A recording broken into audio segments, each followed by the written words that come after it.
Welcome, ladies and gentlemen. Good evening. This is Asher, your host with Big Bar Sports. And Spain are now the FIFA World Cup champions 2026.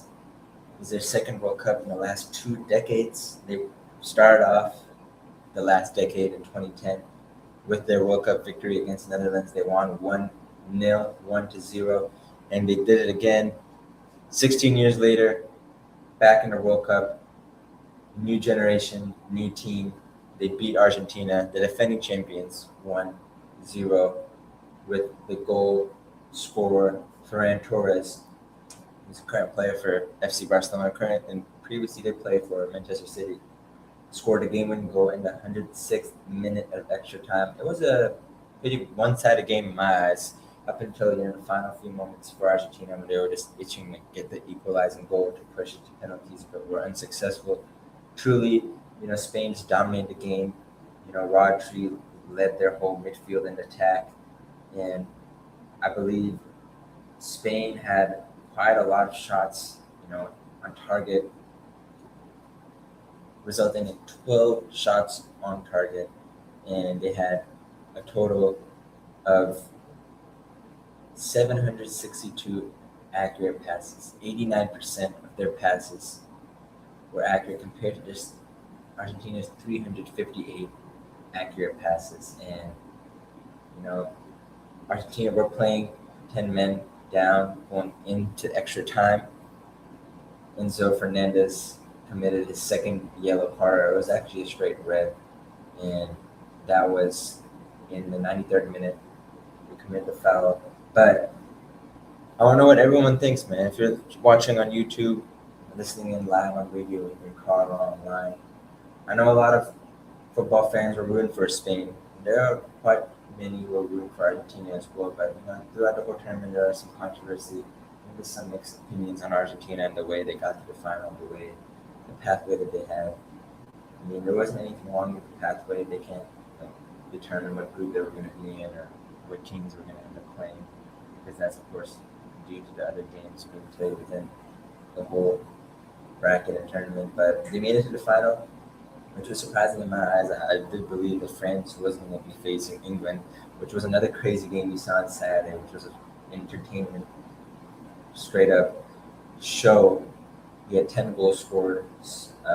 France actually lost the game to England. It was 6-4. It was a really energy-packed, attacking masterclass by both teams.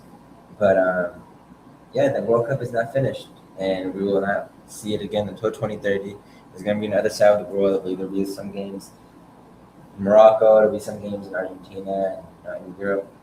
But until then, congratulations to Spain. Congratulations to the whole team. Of course, Lamine Yamal, one of their superstars, 19 years of age, just won his first World Cup, which is crazy. He has a long and very successful career ahead. And just to give some statistics over this World Cup, I mean, the goal that was scored happened because Ferran Torres was substituted in the 62nd minute, which was a great substitute. And if you told me, a few years back, I remember when Ferran Torres used to play for Manchester City, if he was in the on and become the winning goal scorer in the World Cup, I would have thought you were just joking around. But respect to him, and it's a great sight to see Spain being back in the World Cup as champions. Messi,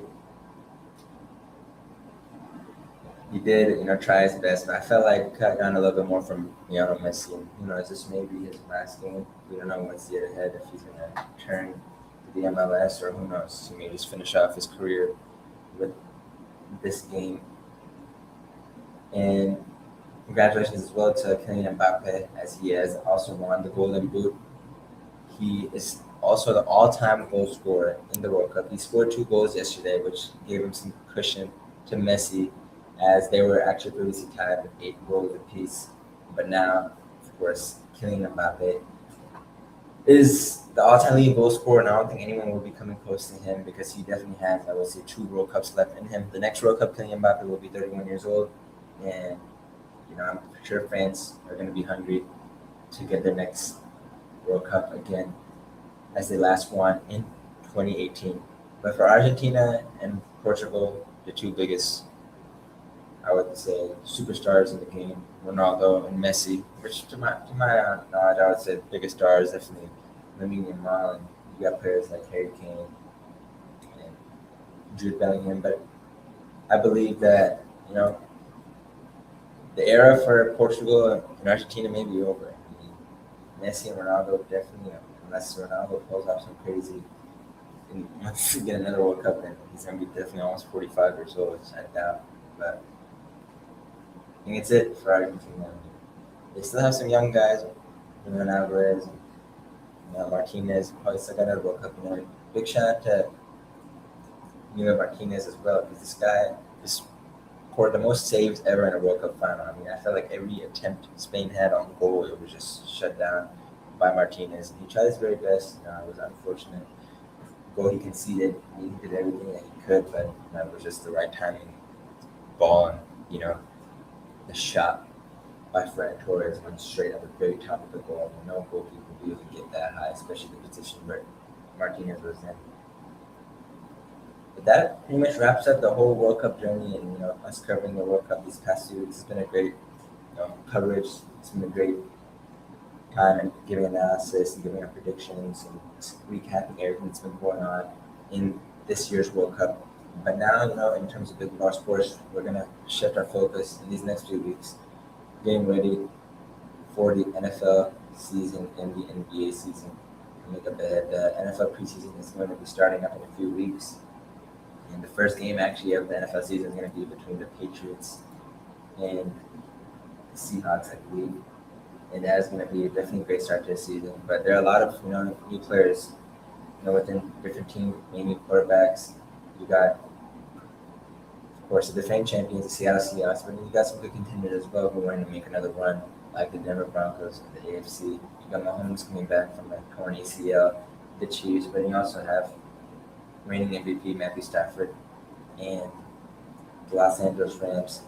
But we're going to save that conversation for next week.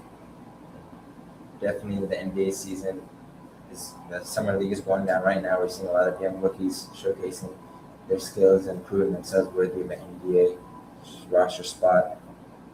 But with that being said, we're going to wrap up today's show. Thank you for tuning in. This is your host, Asher.